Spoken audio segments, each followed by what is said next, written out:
Video देखेंगे Twitter पे जो आज शेयर हुई थी, और उसको देख के भी बहुत ज्यादा लोगों की आंखें जो हैं वो क्या हैं, वो खुल जाएंगी कि हालात कितने खराब हो चुके हैं पाकिस्तान में। तो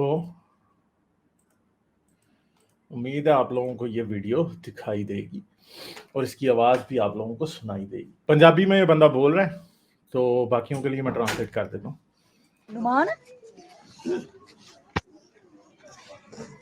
हाँ जी, आगे तू इधर मोटरसाइकिल ते आने किथों आया मैं उधर तेरे बंदा। तो ये कह रहा है, उसने पूछा उससे, तू मोटरसाइकिल पे आ रहा था, कहाँ से आया तू? तो कहता है एक बंदा सुट के आया, मतलब मैं बंदा कत्ल करके आया, मार के आया। अच्छा, और किस बात पे? कि वो शिर्क करता था, शिर्क। ठीक है, ब्लास्फेमी नहीं, शिर्क। और किस बात पे शिर्क करता था आप जरा देखना। शिरक करदा ही ते कहंदा ही कि जिन्ने हज उमरा करना बुलार आई, बुलार बाबा बैठा था, ਇਹਦੇ ਸਿਰ ਤੇ ਦੁਨੀਆ ਚੱਲਣ ਦੀ ਹੈ, ਇਹਦੇ ਸਿਰ ਤੇ ਸਾਰੇ ਕੰਮ ਹੋਣ। तो ये कह रहा है कि वो बंदा था, वो किसी पीर को मारता था, वो कहता था जिसने हज करना है वो वहां पे आ जाए, बाबा हज कराता है। और इस तरह के पीर बड़े सारे हैं पाकिस्तान में और इंडिया में, जिनके बारे में लोग ये कहते हैं ओ जी बाबा जी हज करा देते हैं जी। ठीक है, तो ये बंदा उसके ऐसे फॉलोवर को मार के गोली आ गया, 5 गोलियां इसने मारी, अभी देखना आगे। मैं नहीं है गलत करन है, नहीं नहीं आ गल सही है। मैं अच्छा तू बाबे ने मानना, मैं बाबे ने किन्ना क मानना, आंदा बाबा मेरा मां प्यो रब सब कुछ मेरा। तो उस बंदे ने, वो बेवकूफ था, जो भी था, पागल था, जैसा भी था, उसने इसे कहा कि जी वो बंदा, मैं बाबे को इतना मानता हूँ कि बाबा मेरा रब है, मेरा माँ बाप सब कुछ है। और इस बंदे ने जाके उसे गोलियां हो ये बाबा ही बाबे तो अलावा नहीं मैं किसी ने मानदा। मैं भी नहीं सही, मैं गलत करना मैं तू भरावा ए जिन्नियां गल्लां मेरे नाल करदा है कि मेरे बाबे वाल आई, मेरे बाबे ने मन्ने कुरान हदीस छड्ड के ते मेरे बाबे वाल आई। तो अब ये क्या बात कह रहा है कि कुरान हदीस छोड़ के बाबे की तरफ आ जाए। यानी आजकल इंजीनियर ने और बड़े लोगों ने कुरान हदीस पे बड़ा जोर दिया है ना, तो ये ऐसा उधर भी फॉलोवर हो सकता है। एक लोग हैं जो इंजीनियर को मारने की कोशिश करते रहते हैं, और दूसरी तरफ ऐसे लोग हैं जो कि उल्टी तरफ चल पड़े हैं कि हाँ भाई आप कुरान हदीस को छोड़ के बाबे को मान रहे हो तो हम आपको गोली मारेंगे। वो बंदा शिर्क करता था, शिर्क करता था भाई, वो अपना गुनाह करता था। इस जाहिल ने, इस शख्स ने, इसकी आप शक्ल देखें, शक्ल से कोई इंतहाई बेशरम किस्म का शख्स मुझे लग रहा है, इसने जाकर उसको गोली मार दी इस बात पे। पता इस गल तो मार कौन कौन हो जो मार के आए, होर बड़े बंदे वेखण दे, मैं कल्ला ही ना, मेरे नाल कोई बंदा ही ना लैनी ना देनी, मैं कल्ला ही उन्हें मार के आया, मैं अपने से और ग्राउंड 'ਚ मार के आया, ग्राउंड 'ਚ मार के आया। तो कहता कि जी मैं उसे मार के आया। ठीक है, लोगों के सामने 20 बंदे थे उधर आसपास, जिधर उनके सामने ये उसको मार के आ गया। 5 पैर मारे, ए बंदा है गल्लां 5 गोलियां इसने मारी। जो बाबा रब है। अच्छा 5 ਨੂੰ ਕਦ ਮੈਂ ਪੈਰ ਮਾਰੇ ਨੇ, ਬਾਬੇ ਨੂੰ ਰੱਬ ਬਣਾ ਕੇ ਬੈਠਾ ਤੇ ਯਾਰ ਸ਼ਿਰਕ ਕਰਨ ਦਾ सीधा सीधा। शिर्क करने वाले को कत्ल करना इसकी जिम्मेदारी में है, इस शख्स की जिम्मेदारी में। आप सोचें कि किस तरह का पागलपन पाकिस्तान में पैदा कर दिया गया है। एक तरफ तहरीक लब्बैक है जो कि लोगों को मारने में 1 मिनट नहीं लगाती, दूसरी तरफ अब ये भी शुरू हो गया, और वो लब्बैकिया होगा जिसको इसने मारा, क्योंकि बाबों शाबों को मारने वाले बरेलवी हैं। अब ये बरेलवी को मारा है, ये अहले हदीस है, देवबंदी है, जो भी है, वाबी है, ये उसको मार के आ गया। तो ये पाकिस्तान एक ना सेक्टेरियन वायलेंस की, सिविल वॉर की तरफ जा रहा है। और अगर ये चीज, इसको कंट्रोल ना, इस आदमी को इबरत का निशान अगर पाकिस्तान की गवर्नमेंट ने ना बनाया तो बात शुरू हो गई है बस। पहले क्रिश्चियन मरते थे, शिया मरते थे। अभी पिछले दफा हमने सैटरडे को हमने डिस्कस किया कि किस तरह जो कस्टम्स में सिक्योरिटी ऑफिसर थी क्रिश्चियन, उसको धमकियां दी जा रही थी कि आपको हम ब्लास्फेमी की एलिगेशन लगा देंगे। और ये देखें ये बंदा मार के आ गया। यानी वो खातून अगर इस जैसे बंदे के हथे चढ़ जाए तो गोली मारने में 1 मिनट नहीं लगाएगा, इसने पूछना ही नहीं है कि हाँ भाई, मतलब अगर वो बंदा मानता है किसी बाबे शाबे को रब, तो भाई इधर तो और भी बहुत से लोग हैं जो बड़ी चीजों को खुदा मानते हैं, तो आप सबको गोलियां मारने लग जाएंगे। मतलब कैसी स्टूपिड बात है ये, कहां पे बात पहुंच चुकी है। इस बंदे के दिमाग में भूसा भी अगर कहें ना, भूसे की तौहीन, इतना पागल इनको कर दिया गया। पागलपन की आखिरी हदों से भी आगे ये गधे लोग जा चुके हैं। इनके हाथ से कोई महफूज नहीं है, ये किसी को भी मार देगा, कुछ भी कर देगा।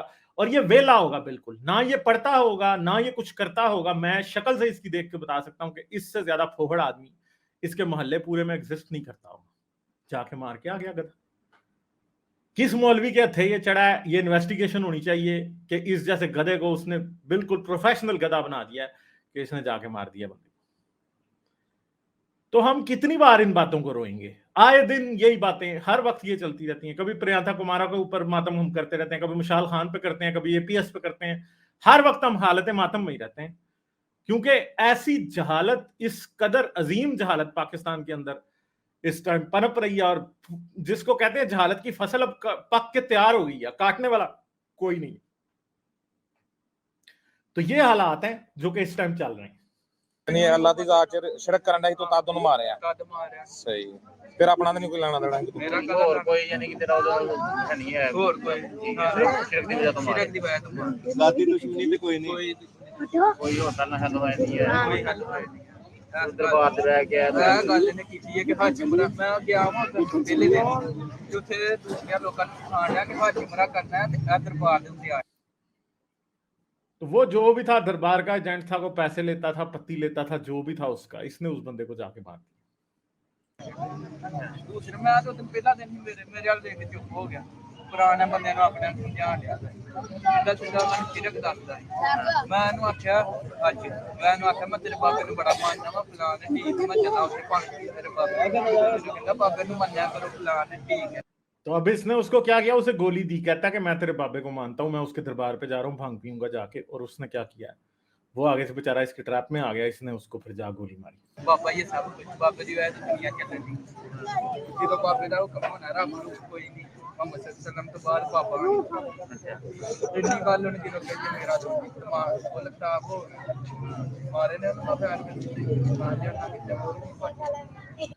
तो इसने फिर उसको गोलियां मार दी, वो बंदा मर गया जगह पे। 5 गोलियां इसने मारी। ये हाल है भाई, यही बातें हैं। ਉਸ ਤੋਂ ਇਲਾਵਾ ਹੋਰ ਕੋਈ ਤੇ ਅਕਸਰ ਕਦੀ ਇਹੋ ਜਿਹਾ ਵਾਕਿਆ ਹੋਇਆ ਤਾਂ ਬੰਦਾ ਮਾਰ ਕੇ ਬੰਦਾ ਦੌੜ ਜਾਂਦਾ ਤੂੰ ਸਿੱਧਾ ਮੱਲੇ ਆ ਗਿਆ ਤੇ ਆਂਦਾ ਬੁਲਾਓ ਪੁਲਿਸ ਨੂੰ ਮੈਂ ਸ਼ਿਰਕ ਕਰਦਾ ਸੀ ਮੈਂ ਉਹਨੂੰ ਤਦ ਮਾਰ तो मांगेगा तो ये भी मुमताज कादरी की तरह माफिया, क्योंकि मुमताज कादरी को जब जेल हो गई थी तो बाद में मुमताज कादरी को भी मुमताज कादरी नाते पढ़ पढ़ के सुनाता था जेल के अंदर, वो अपीलें कर रहा था। सदर को भी इन्होंने लेटर लिखा कि मुझे माफ कराओ। अभी ये इसको दलेरी छाई है, कुछ अरसे बाद जब ये सोचेगा ठंडे दिमाग से, उसके बाद इसकी भी हवा निकल जानी है, इसका भी जो है ना शलवार में पेशाब निकल जाना, फिर इसने भी माफिया मांगनी शुरू कर देंगे। फिर इसको कोई नहीं होगा, देख लेना कुछ अरसे बाद ये माफिया मांग रहा होगा कि हाँ भैया मैंने जो है ना मैंने मुझे माफ कर दो, मेरी से गलती होगी। और फिर ये कहेंगे क्राइम ऑफ पैशन। अभी ये कह रहा है कि पूरी प्लानिंग से उसने जाके पहले उस बंदे को ट्रैप किया। यानी स्टोरी क्या है, स्टोरी ये है कि ये उस बंदे को जानता था, इसको ये पता था कि वो बंदा जो है वो बाबे की या पीर साहब की बड़ी तारीफें करता है, और वो ये कहता है कि दुनिया में सबसे ज्यादा इख्तियार या बहुत ज्यादा पावर जो है बाबे के पास है। और वो ये भी नहीं कह रहा कि हजरत मोहम्मद से ज्यादा पावर है उस बाबे के पास। वो ये कह रहा है हाँ जी हज उम्रे पे जाने की कोई जरूरत नहीं है, यहाँ पर ही आपका हज हो जाएगा बाबा जी के पास। तो इस बंदे ने ये बातें सुनी पहले, उससे इसको गुस्सा चढ़ा, मगर नेक्स्ट दिन ये पिस्टल लेके गया है और जाके फिर उसको कहता है कि मैं तेरे बाबे के मजार पे जाना चाहता हूँ, मैं उधर जाके भांग पीना चाहता हूँ, मैं तो तेरे बाबे को बहुत मानता हूँ। तो फिर उसने इसे कहा कि हाँ जी बाबा जो है वो ही है दुनिया में सबसे ज्यादा, अल्लाह रसूल के बाद बाबा ही आएगा। उसने अल्लाह, शिर्क का मतलब ये होता है कि आप अल्लाह के बराबर किसी को बनाएं, मगर ये अल्लाह को बराबर बनाने वाली बात नहीं है। यहाँ पे इस बंदे ने क्या किया, इसने पिस्तौल निकाली, उसको 5 फायर मारे और वहां से चल के वापस आके अपने मोहल्ले में बैठ गया और आके इधर ऐलान कर दिया कि मैं फलां बंदे को मार रहा हूँ। और ये लोग भी जो सारे हैं, इन्होंने किसी ने इसको कुछ नहीं कहा। पुलिस आई होगी, अब मेरे ख्याल है शायद अब ये हिरासत में होगा, बट यही सिचुएशन है पाकिस्तान के अंदर। इतने बुरे हालात हैं कि हम क्या कहें, इस तरह से सोसाइटी नहीं चल सकती। वो मैं तो कब से फेसबुक पे लिखता था कि ये जो ब्लास्फेमी वाली आग है इसमें सब चले, ये जो जितना भी ब्लास्फेमी लॉ के अंदर सारा मसला है इसके अंदर सब जलेंगे, और इस आग में जल रहे हैं सारे। शमा और शहजाद को सिर्फ नहीं इन्होंने जलाया, ये अपने आप को भी जला रहे हैं और अभी भी जलेंगे। इसकी अपनी फैमिली भी जलेगी, इसके बच्चे भी जलेंगे। और इस जैसे जाहिल को तारीख क्या याद रखेगी, वैसा ही याद रखेगी जैसे मुमताज कादरी को रखती थी। तारीख आज से 100 साल बाद की इन पे लानतें बेचेगी, और फिर इनके मजहब को जिसको ये मानते हैं कैसे तारीख अच्छा समझेगी। मुसलमानों को इस बात को सोचना चाहिए कि आपके मजहब को आपकी हरकतों की वजह से तारीख बहुत बुरे अल्फाज में लिखेगी और कसूरवार आप होंगे। आप इल्जाम लगाएंगे उन लोगों पे जो कि आपके मजहब को नहीं मानते, मगर मैं हकीकतन आपको बता सकता हूं कि इस्लाम के ऊपर जितनी भी तनकीद इस टाइम दुनिया में होती है उसके असल में जिम्मेदार मुसलमान है। मुसलमानों के हाथ में ये जरूर है। हम जानते हैं कि इस्लाम की किताबों में बहुत सी ऐसी बातें लिखी गई हैं जिनको लोग मानते नहीं, ठीक है, जो कि गलत हैं, मगर ये आखिरी ऑप्शन फिर भी मुसलमानों के पास है कि अच्छे इंसान बनते हुए उन बातों को त्याग दें और सिर्फ उन बातों को मान लें जो कि चलो इंसानियत के लिए खतरनाक नहीं है, जो कि हर वक्त सर तन से जुदा करने की बातें नहीं करती। तो अगर ये कर लेंगे तो बच जाएंगे, अगर नहीं बचेंगे तो फिर नहीं करेंगे तो फिर नहीं बचेंगे। ठीक है, लाइक, शेयर और सब्सक्राइब करना मत भूलें। इसके साथ साथ आप मेरे चैनल को पेट्रियन पर सपोर्ट कर सकते हैं। पेट्रियन का लिंक वीडियो की डिस्क्रिप्शन में है।